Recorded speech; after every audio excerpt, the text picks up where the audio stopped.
Christmas పండుగ కార్యక్రమాన్ని ఏర్పాటు చేసి ఈ కార్యక్రమంలో నాతో పాటు సహచార మంత్రివర్గ సభ్యులు మహమ్మద్ అజారుద్దీన్ గారిని, హైదరాబాద్ ఇన్ఛార్జ్ మినిస్టర్ పొన్నం ప్రభాకర్ గారిని, మిత్రులు పొంగులేటి శ్రీనివాసరెడ్డి గారిని, అడ్లూరి లక్ష్మణ్ గారిని, వాకిటి శ్రీహరి గారిని, తెలంగాణ గవర్నమెంట్ అడ్వైజర్ మొహమ్మద్ అలీ షబీర్ గారిని, హరకర వేణుగోపాలరావు గారిని, మిత్రులు వేం నరేందర్ రెడ్డి గారిని, దీపక్ జాన్, వేదిక మీద ఉన్న పెద్దలందరూ, వివిధ కార్పొరేషన్లకు సంబంధించిన చైర్మన్లు, ఉమ్మడి ఆంధ్రప్రదేశ్ డీజీపీగా సేవలు అందించిన ఐపీఎస్ ఆఫీసర్ స్వరణ్జిత్ సేన్ గారు, వివిధ జిల్లాల నుంచి విచ్చేసిన మా క్రిస్టియన్ సోదరులందరికీ తెలంగాణ రాష్ట్ర ప్రభుత్వం తరఫున క్రిస్మస్ శుభాకాంక్షలు తెలియజేస్తున్నా.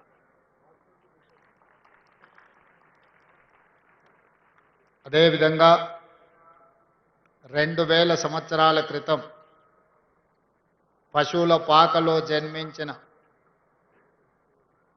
మానవ జన్మ ఎత్తి మానవ సేవనే మాధవ సేవ,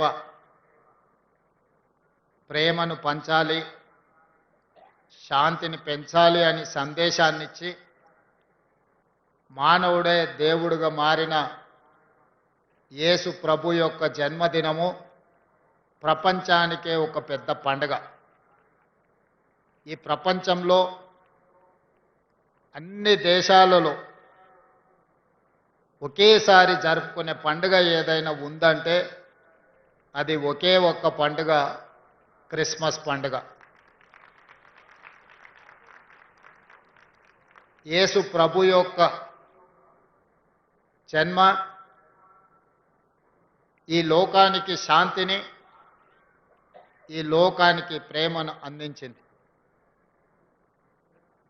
దారి తప్పిన బాధితులకు సన్మార్గాన్ని సూచించి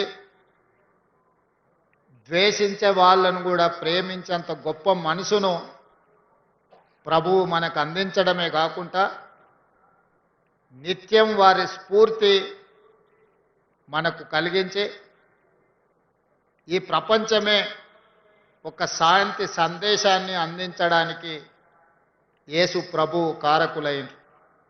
అందుకే వారు జన్మించిన మాసము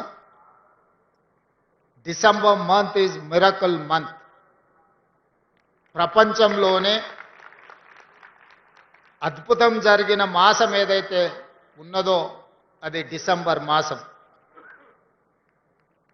యేసు ప్రభు జన్మించడం వల్ల ఈ ప్రపంచానికి ఒక అద్భుతం జరగడమే కాకుండా ఈ ప్రపంచానికి శాంతి సందేశాన్ని ప్రేమ దూతగా వారు మన మధ్యలో అవతరించి మనల్ని అందరినీ సన్మార్గంలో నడిపించారు. ఈనాడు కాంగ్రెస్ పార్టీకి కూడా డిసెంబర్ తెలంగాణ ప్రజలకు కూడా ఒక మిరకల్ మంత్. నేను ఎందుకు ఈ మాట అధికారికంగా చెబుతున్నాను అని అంటే, డిసెంబర్ మాసంలో మా నాయకురాలు శ్రీమతి సోనియా గాంధీ గారు డిసెంబర్ 9 నాడు జన్మించారు. డిసెంబర్ 9 నాడు జన్మించిన శ్రీమతి సోనియా గాంధీ గారు 60 సంవత్సరాల 4 కోట్ల తెలంగాణ ప్రజల యొక్క బలమైన ఆకాంక్షను ప్రత్యేక తెలంగాణ రాష్ట్ర అవతరణ అసాధ్యము అనుకొని, ఇక సాధించలేము అనుకొని వందలాది మంది తెలంగాణ బిడ్డలు ఆత్మ బలిదానం చేసుకుంటున్నప్పుడు ఈ సమాజంలో ఏ తల్లి కూడా దుఃఖంతో కడుపు కోతతో బాధపడకూడదు. ఆ తల్లుల యొక్క దుఃఖాన్ని శాశ్వతంగా పరిష్కరించాలి అని రాజకీయంగా భారీ మూల్యం చెల్లించి ఆంధ్రప్రదేశ్లో పార్టీకి తీరను నష్టం జరిగిన కేంద్రంలో అధికారం కోల్పోయినా తెలంగాణ రాష్ట్రంలో రాజకీయంగా ఒడిదుడుకులను ఎదుర్కొన్న ఒక తల్లి మనసు కలిగిన శ్రీమతి సోనియా గాంధీ గారు తెలంగాణ రాష్ట్రాన్ని ప్రసాదించి ఈనాడు తెలంగాణ రాష్ట్రంలో మనం అందరము క్రిస్మస్ పండుగను జరుపుకుంటున్నాము అని అంటే ఇందులో శ్రీమతి సోనియా గాంధీ గారి యొక్క పాత్ర, వారి త్యాగం ఎంతగానో ఉంది. ఇదే కాకుండా ఇదే వేదిక మీద ఇదే మాసంలో డిసెంబర్ 7, 2023 నాడు పేదలు ఎన్నుకున్న ప్రభుత్వం, పేదలకు సేవను ప్రేమను అందించే ప్రభుత్వం, ప్రజాపాలనను ఇక్కడనే ప్రమాణ స్వీకారం చేసి బాధ్యత చేపట్టి 4 కోట్ల తెలంగాణ ప్రజలకు ఈరోజు శాంతిని అందించడమే కాకుండా సంక్షేమ పథకాలను ఈరోజు పేదలకు చేరవేస్తున్నాము. అందుకే డిసెంబర్ మాసము మాకు, పేద ప్రజలకు, తెలంగాణ సమాజానికి మిరకల్ మంత్ అని నేను అందుకోసమే అధికారికంగా ఈ వేదిక మీద నుంచి చెప్తున్నా. మా పాలనలో ప్రభువు బోధనలను, వారిచ్చిన సందేశాన్ని, వారు ఏమి కోరుకున్నారో, మేము ఎవరికి చెరువ కావాలని వారు భావించినరో ఆ స్ఫూర్తితో మా ప్రభుత్వం పనిచేస్తుంది. ఈ 2 సంవత్సరాలలో ఎంతమంది ఎన్ని రకాలుగా మమ్మల్ని తిట్టినా, మా మీద ఆరోపణలు చేసినా, ప్రజల మధ్యలో విద్వేషాలను రెచ్చగొట్టాలని ప్రయత్నం చేసినా శాంతిని కాపాడుతూనే సంక్షేమ పథకాలు అమలు చేస్తూ రాష్ట్రాన్ని అభివృద్ధి పదం వైపు నడిపించను. ఈనాడు తెలంగాణ రాష్ట్రంలో మహిళలకు ఉచిత బస్సు ప్రయాణం అందించి దాదాపుగా 8,500 కోట్ల రూపాయలు ఈ 2 సంవత్సరాలలో ఆడబిడ్డలకు ఉచిత ప్రయాణానికి ఈ ప్రభుత్వం ఖర్చు పెట్టింది. అదేవిధంగా 65 లక్షల మంది స్వయం సహాయక సంఘాలలో ఉన్న ఆడబిడ్డలకు, పేదలకు 27,000 కోట్ల రూపాయలు సున్నా వడ్డీతో వాళ్లకు రుణాలు అందించి ఆర్థికంగా వాళ్ళు నిలబడడానికి ఈరోజు ప్రభుత్వం సహకరించింది. అదేవిధంగా పేదలకు నిలవ నీడ ఇవ్వాలి, పేదల యొక్క ఆత్మగౌరవం పెంచాలి అంటే సొంత ఇల్లు ఒక కల పేదవాడికి. అలాంటి పేదలకు ఇందిరమ్మ రాజ్యంలో 4,50,000 ఇండ్లు 22,500 కోట్లతోని ఈరోజు అమలు చేసి అత్యంత నిరుపేదలైన దళితులకు, క్రిస్టియన్లకు, ముస్లిం మైనారిటీలకు ఈరోజు మనము ఇల్లు ఇవ్వడం ద్వారా పేదవాళ్లను ప్రేమగా చూసుకోవాలి, వాళ్ళ గౌరవాన్ని పెంచాలన్న ఆలోచనతోని ఈరోజు మా ప్రభుత్వం పనిచేస్తుంది. గతంలో ఫుడ్ సెక్యూరిటీ, ఆహార భద్రత చట్టాన్ని పేదవాడికి అన్నం పెట్టాలి, పేదవాడిని ఆకలి తీర్చాలి అని ఆలోచన చేసి శ్రీమతి సోనియా గాంధీ గారు ఫుడ్ సెక్యూరిటీ యాక్ట్ తీసుకొచ్చారు. దాంతో ప్రతి పేదవాడికి అది 5 కిలోల బియ్యం పంపిణీ కార్యక్రమం ఆనాడు సోనియా గాంధీ గారు మొదలుపెట్టిండ్రు. కానీ ఈనాడు పేదలు మెరుగైన జీవితం కోసం, తమ పిల్లల ఆరోగ్య భద్రత కోసం ఒక న్యూట్రిషన్ ఫుడ్ పిల్లలకు ఇవ్వాలన్న ఆలోచనతోటి 5 కిలోలను 6 కిలోలకు పెంచడమే కాకుండా దొడ్డు బియ్యం స్థానంలో ఈనాడు సన్న బియ్యము ఈరోజు ప్రతి పేదవాడికి తెలంగాణ రాష్ట్రంలో ఉన్న 3,10,00,000 మందికి ప్రతి నెల 6 కిలోల సన్న బియ్యం ఈరోజు పేదలకు అందిస్తున్నాము. ఈ సన్న బియ్యము వాళ్ళ సంటి పిల్లలకు తల్లిదండ్రులు సంతోషంగా ఈరోజు బుక్కెడు బువ్వ తినిపించగలుగుతున్నారు అని అంటే ఇది పేదల ప్రభుత్వం కాబట్టి పేదలను తమ కుటుంబ సభ్యులుగా భావించి ఈరోజు సన్న బియ్య కార్యక్రమాన్ని మనం తీసుకొచ్చినాం.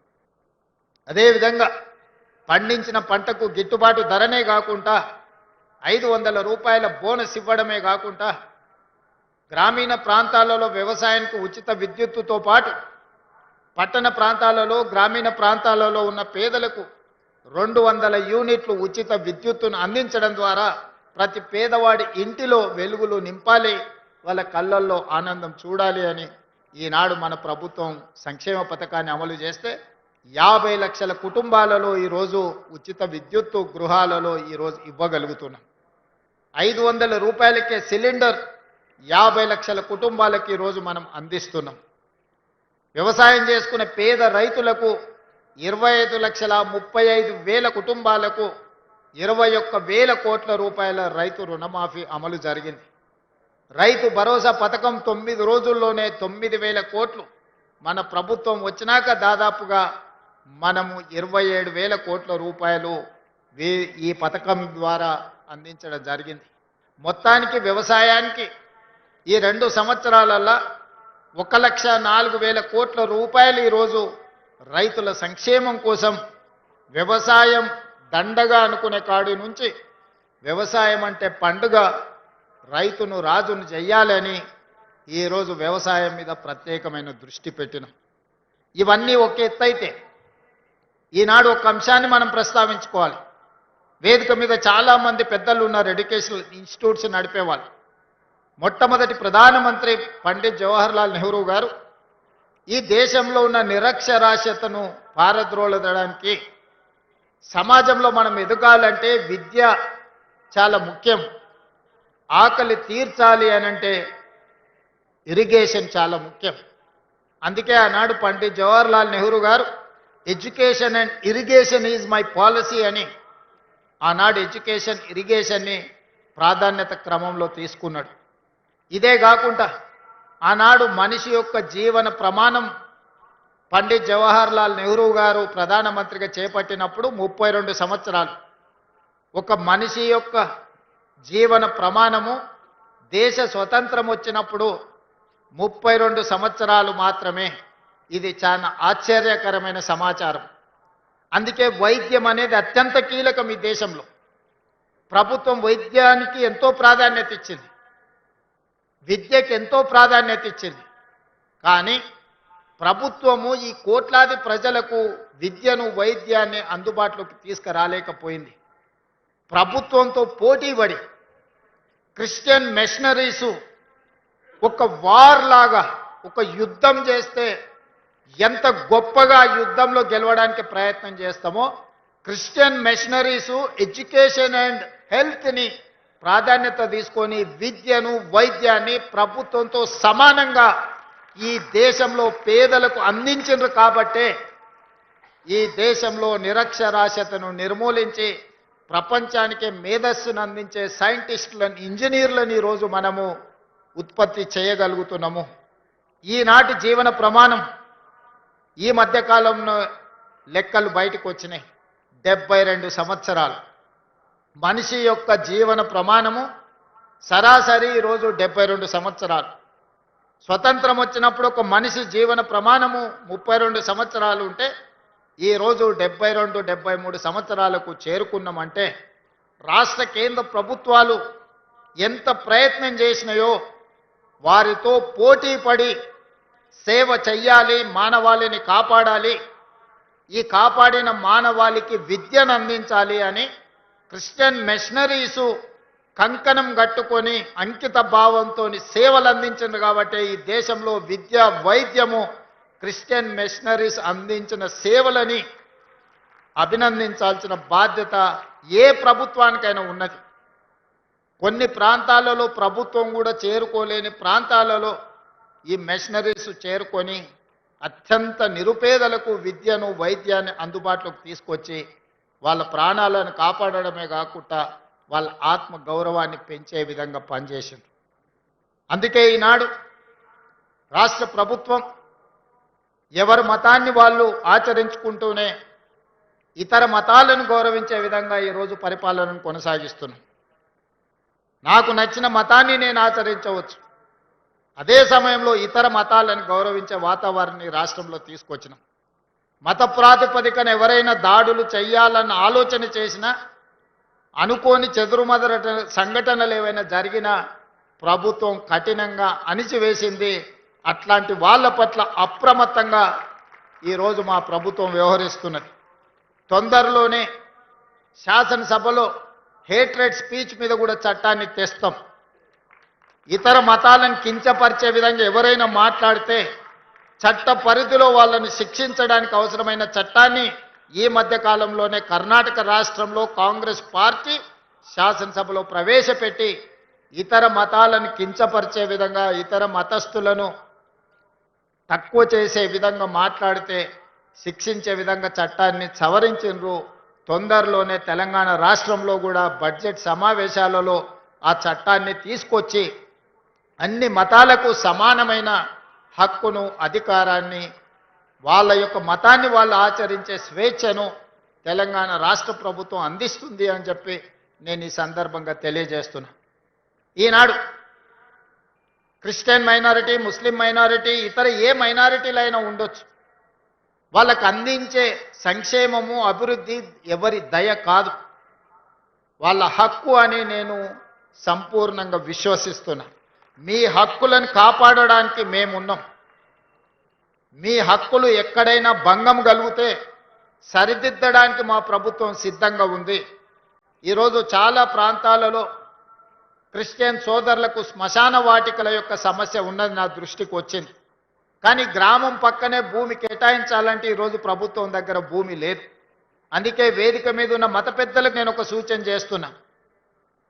ఊరికి కొంచెం దూరంగా అయినా ప్రభుత్వ భూమి ఉంటే కేటాయిస్తాం, ప్రభుత్వ భూమి కేటాయిస్తాం.